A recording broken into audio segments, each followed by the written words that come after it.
Welcome to Eaglehawk Neck, Tasmania. Game fishing mecca, giant bluefin, giant swordfish. Today I'm going to head out on my old boat, as it were, with good mate Jonah Yick, and we're going out to drop some baits into the depths to catch some tasty morsels, I believe, is the goal. So this will be interesting. Looking forward to it. What's the plan, Jonah? What's the plan? Stop walking away from me. Well, we'll have a look at these lovely conditions out here. The easterly blowing straight in to the bay, and then we'll plug our way out and see. What's the fishing plan? Well, fishing plans to go out wide, but depending on how rough and horrible it is, it could change again. So, but if it's fishable, we'll just keep plugging away and head out and see if we can drop some baits to the bottom, and yeah, show you some new species, maybe. So this is Jonah Yick, everyone. Tasmanian fishing correspondent. Self-proclaimed legend. Nah, he's an actual legend. So, slight issue fishing today. Ramp surge.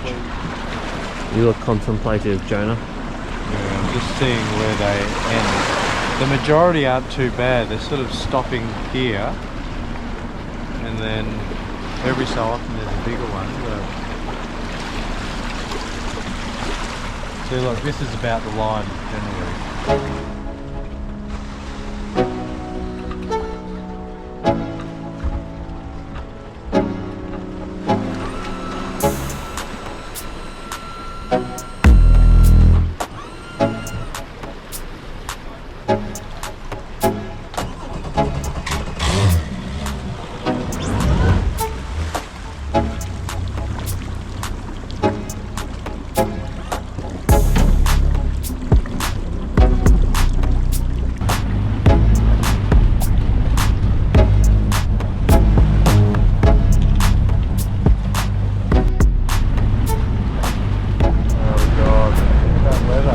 Sloppy as. It's horrible. I told you it was. But it's supposed to. You had some sort of blind confidence. It's going 13 knots. Oh, it's a Matt Psycho. Hang on. Matt Psycho was actually. Oh, we could have gone there. It actually wasn't supposed to be too bad because that system's not bad. 10 knots at the moment. East southeast. I think that's more than 10. Yeah, it does look a bit more than 10.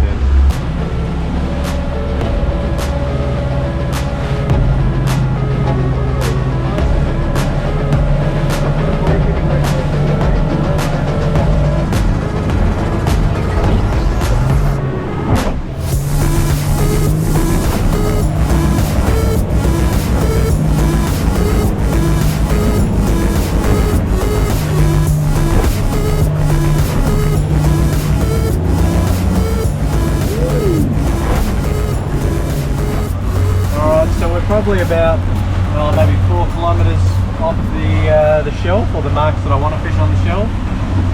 So conditions weren't great. They actually have improved a lot. But usually what I do is I put the lures out just to spread it, whatever, 3-4 lures.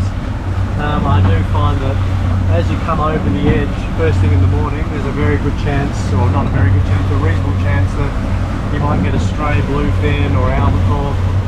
I seem to use the shelf as a bit of a highway, and I usually use that time to start setting up my deep dropping gear, given I do get seasick every so often, so I find setting it up while we're moving does make it a bit easier. So, and it's always a good morale booster when you're on the board early with a nice tuna before you even started dropping. And sometimes you can make that 2 or 3 if there's a bit of a pack, so it certainly doesn't hurt. Otherwise you're pulling straight up on the mark, setting up, doing nothing when you could be fishing. Yeah. Makes sense, doesn't it? That's actually smart. Yeah, that's my way of thinking anyway. Yeah. Oh, I'm amazed.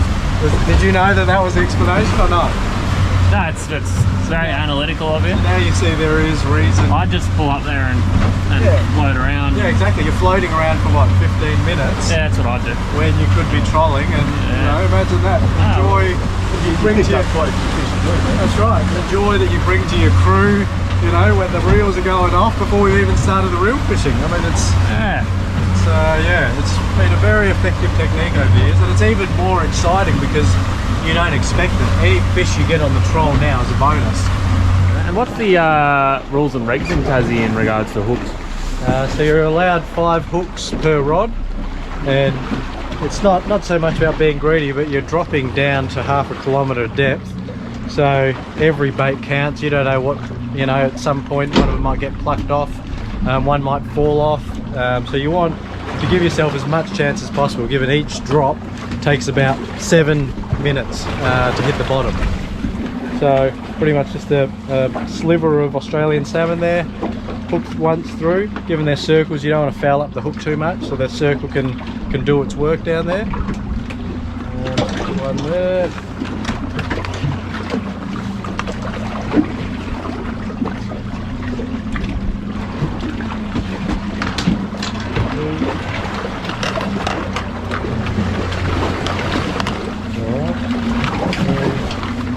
Is this a common deep water specialist rig where you're using an actual long line clip to clip it to the main rig? Or is this a Jonah Yick special? No, varies a bit. Some people have the shark clips like this. Yeah. Others will have the fixed, sort of like a 3-way crane swivel crimped onto the line. Yeah. Really doesn't matter too much. The main thing is when you're dropping, it doesn't twist too much. The main thing I like with this is you can remove them as you go, and especially if you hook something big, like a shark or who knows, a swordfish or tuna, which I have, you can clip them off so you don't have hooks flying around everywhere when you're trying to leader up your fish. And what's your preferred hook? A Black Magic KLT circle hook, so 8.0 and 10.0 generally covers that range.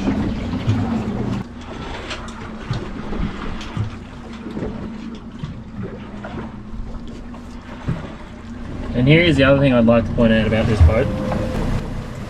Currently, or it has always run, a Gen 1 HGS 7 with a standard 600 watt transducer, and Jonah uses this for sword fishing, bottom fishing, big tuna fishing, and he catches more than most. So what was probably a $1,200 setup brand new, nearly 20 years ago, or 15 years ago, it's still doing the damage. Boats these days are running like $30,000, $40,000 of electronics, some of them, so something to think about. Oh, that's good dibs. Oh yeah, that's good. Yep, that's better. There we go. Oh, he's coming up with it. This is where you got to sort of. Well, is there some technique here? Is it? There is a bit, because you want to. Really, you want to hook the fish, which I think, but then you also want to make sure you load up on the other hooks if you can. But then the balance is not having the first fish fall off. So I think the first one's on. Yeah, he's still thudding. Oh, but this could also be the second fish. That's quite a good thud there, actually. We're pulling a bit. Generally, once I'm confident I've got one on, I don't like to drop it back down. And the activity generally gets other fish to come up off the bottom anyway. I think if this commits, I'll start pulling it up. That'll be true for you. It'd be good to get something on board, wouldn't it, Dave? Oh, I'm not fussed. Okay. Just enjoying. I thought you want to bring back a nice feed for your wife. You are looking for a birthday present. Yes, 30th today. 30th on fishing. How do you think she'd feel if you bring back and slap down a beautiful Ribaldo cod or a big blue grenadier? Gift wrap. Fresh from the Southern Ocean. I think that would be the perfect present. I think so. Given I haven't actually really maybe got her anything. Alright, let's bring it up.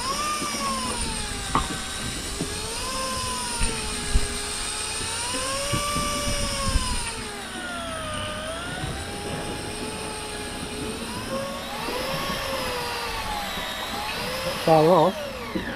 Oh, that one. Oh yeah, there's actually weight there. Yeah, I can see fish. Fish on. I think it's a grenadier or something. Just hold it there so don't pull it too much.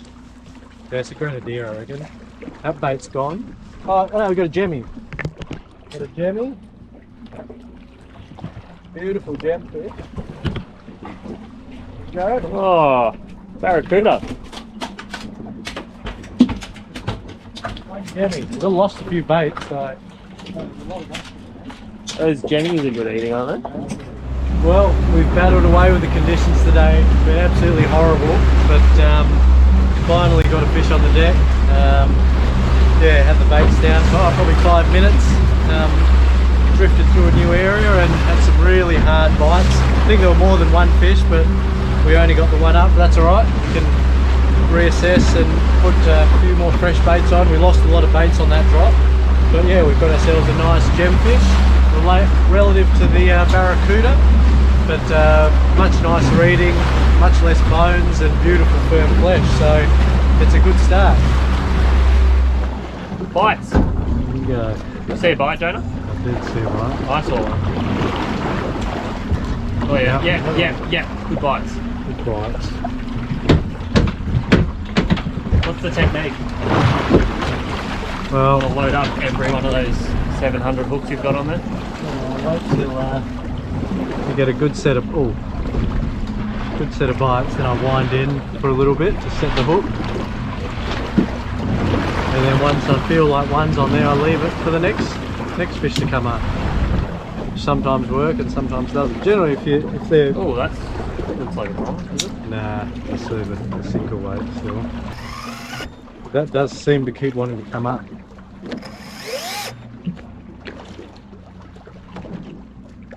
See? Yeah, it does. Definitely on though. Yeah. Oh, see? It's coming up. And that's just one of these. Yeah, That's good weight. yeah, that's a good weight. So that's doing.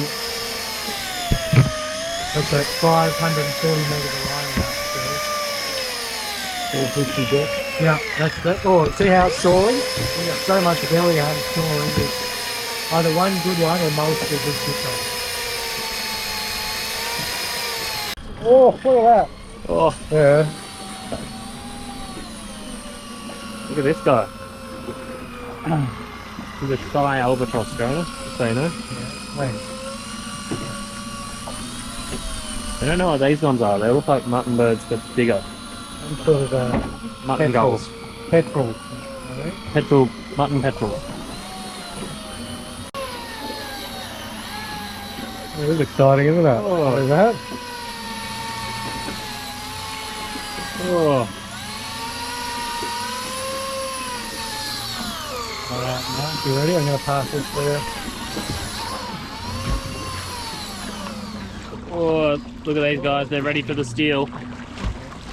Oh, Oh, It it's is. floating. I reckon it's blue eye. It's floating, isn't it?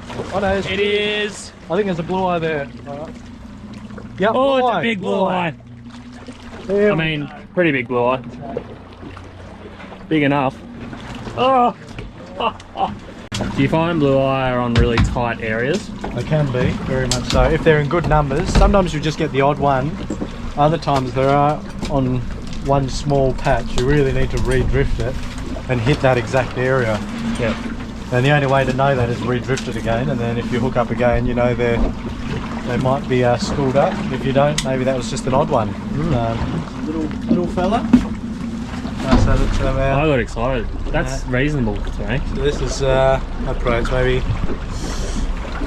5 kilo-ish. So, out of all these fish, what's your prized eating one? These guys? Blue eye's probably up there.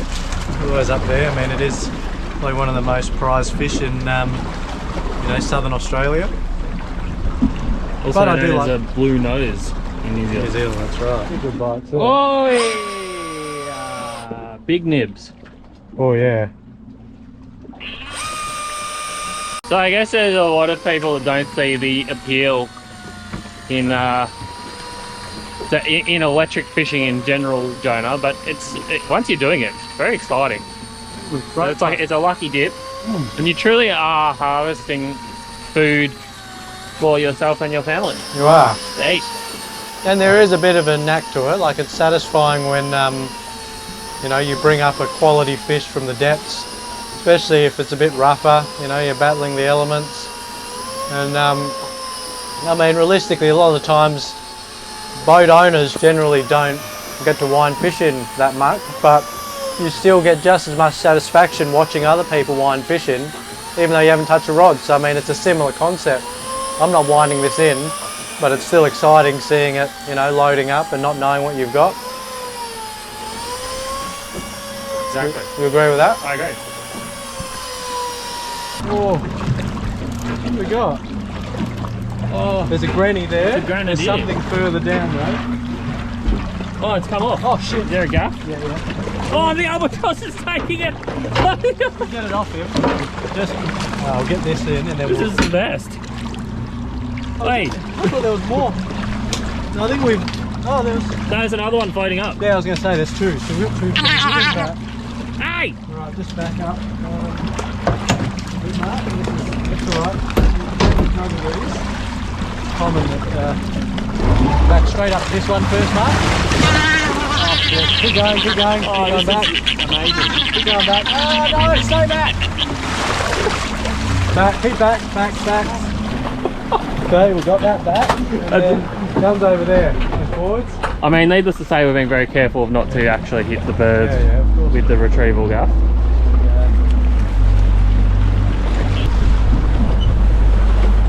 Oh, they're making a mess of it. That's alright, we'll still salvage.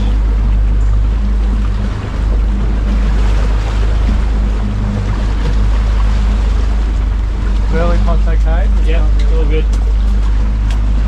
Not getting tight enough. It's only the belly. Cover it.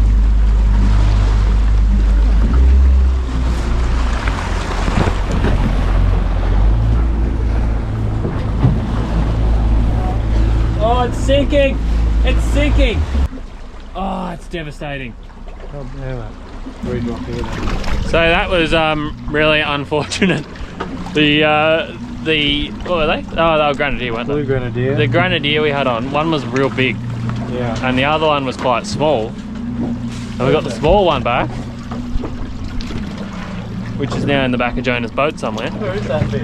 And the big one, the birds managed to peck a hole in its belly to the point where it filled with water and sunk, which sucks. We really wanted to eat it. Out of gear for a sec.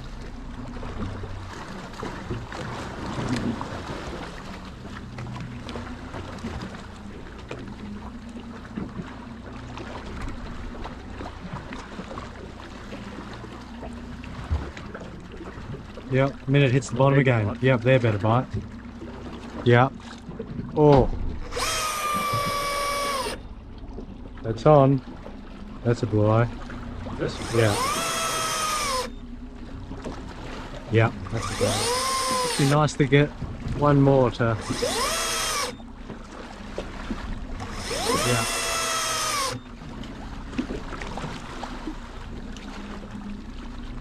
Oh.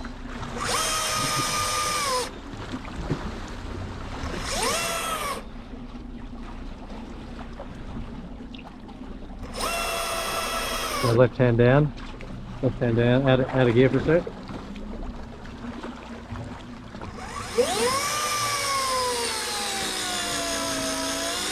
Leave it at that. Oh yeah. Oh, Bloody hell. here we go. Last drop of the day coming up. Hopefully another blue eye and we'll be happy boys. Yeah. Jonah's very confident at the blue eye. So. Very confident. Almost a bit of a shame to leave a bite as good as this. And it's been almost, for the last 5-6 drops, it's been a blue eye bite, or a blue eye every drop almost, apart from we lost one. But yeah, the issue is the tide is ridiculously low this afternoon and we just don't want to get stranded. And there's surge there as well, from northwest, northeast as well. But we're not greedy, are we? We're not great. We've got a feed, haven't we? Oh, we've got a Reasonable feed. What's more concerning about the tide and surge at the ramp is the potential fury of a wife who's got her birthday today and is left with a 2-year-old menace of a toddler while I fish. So, Well, on the plus side, I feel like you've found a great birthday present for her now. I have.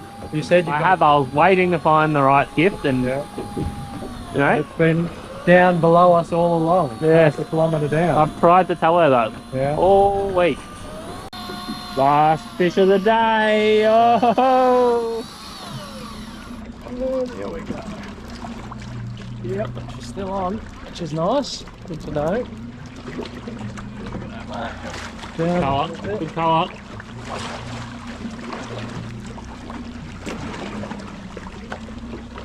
Right down. Is that a ring? No, it's a, Oh! it's a blue boy. He's a nice one, Jonah. That's a good way to finish. It is not bad. Are you happy with Look at this guy. See a bloody that's wanderer. that's a wanderer. That's a wanderer. genuine wanderer. I think it's either a wandering or Southern Royal. I'm not good at telling them apart, but that's a proper. This guy's actually even way bigger than the other ones, which are big. Come here. Alright, well, we're done for the day. We had one last drop. I usually don't like to put a time limit on our fishing trips out here, but the issue is tide is very low and I don't want to be stranded at Eagle Neck till 10 o'clock tonight. So one last drop, one last blue eye. It's been a really good bite, really. The weather's just been a bit average and we've battled the conditions, but yeah, this afternoon's been really good, and we've had this guy in on the last drop, which was probably, I don't know, 5 kilo-ish maybe? It's really nicely proportioned. Yeah, it's a beautiful fish. So I think we're happy with that. I mean, it's one of those things you can keep dropping and you keep pulling more, but I think we're all happy with the feed we've got. You really want to keep dropping, I can tell. Signing off from that one, thank you for taking me out fishing, Jonah and Mark. Really enjoyed it. No worries, Dave. Glad to have you. And Mark has been up here piloting the boat all day. Yeah, Silent assassin. great on the walk, great on the. He knows how to handle a stick. He certainly does.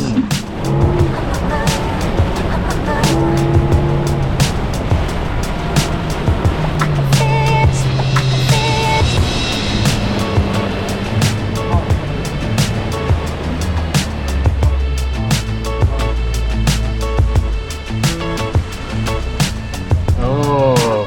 You can have a, you can have a, Yes. bit of a steer around if you Just in idle, I imagine. Yeah. Just pop her around. Whoa. It's like muscle memory.